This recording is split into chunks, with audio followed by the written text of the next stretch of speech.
इस आदमी ने 200 किलो का पत्थर उठाया और उसे जोर से एक कुएं में फेंक दिया। उसे उम्मीद थी कि पानी का छींटा ऊपर उठेगा ताकि वो उससे अपने बाल धो सके, लेकिन या तो पानी बहुत दूर छिटक जाता था या फिर सिर्फ उसकी पैंट गीली होती थी। फिर भी वो हार नहीं मान सकता था, क्योंकि अगर उसके बाल साफ नहीं होते तो उसे शाओलिन मंदिर में रहने और कुंग फू सीखने की अनुमति नहीं मिलती। इसलिए वो बार बार कोशिश करता रहा, लेकिन पानी कभी भी उसके बालों तक नहीं पहुंचा। हालांकि पत्थर को बार बार फेंकने से उसके हाथों की ताकत हर दिन बढ़ती गई। 1 महीने बाद उसने आखिरकार पानी के छींटों के पैटर्न को समझ लिया। अब वो सिर्फ पैरों पर खड़े होकर ही नहीं बल्कि हाथों के बल खड़े होकर भी अपने बाल धो सकता था। उसकी ताकत इतनी बढ़ गई थी कि वो आसानी से 100 किलो के पत्थर उठा सकता था। आखिरकार एक दिन उसने सफलतापूर्वक अपने बाल धो लिए। अगले दिन वो गुरु के पास गया और कहा, मेरे बाल अब साफ है। लेकिन गुरु ने समझ लिया कि वो असल में एक नकली भिक्षु था जो विग पहने हुए था। गुरु ने उसकी विग उतारने की कोशिश की, लेकिन आदमी तुरंत पीछे हट गया। पूरे 1 महीने तक पत्थर उठाने के बाद वो बहुत मजबूत और फुर्तीला हो गया था। उसने गुरु से कुंग फू सिखाने की विनती की। इसके बजाय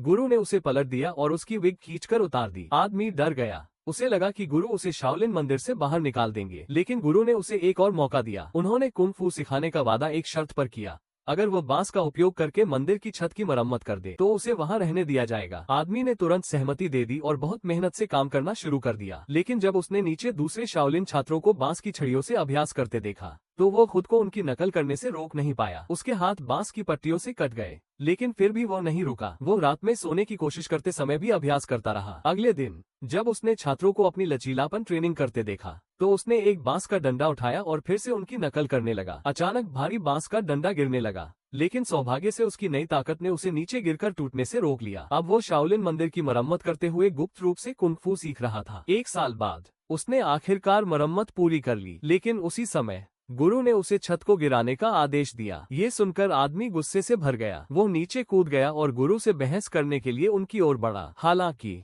गुरु के शिष्यों ने उसे घेर लिया और गुरु ने उसे शाओलिन मंदिर से निकाल दिया। असली रहस्य ये था कि गुरु पहले से ही जानते थे कि उस आदमी का स्वभाव शाओलिन मंदिर के लिए उपयुक्त नहीं था। छत की मरम्मत करने को कहने का असली कारण ये था कि वह आदमी आधिकारिक रूप से मंदिर में प्रवेश किए बिना गुप्त रूप से कुंग फू सीख सके।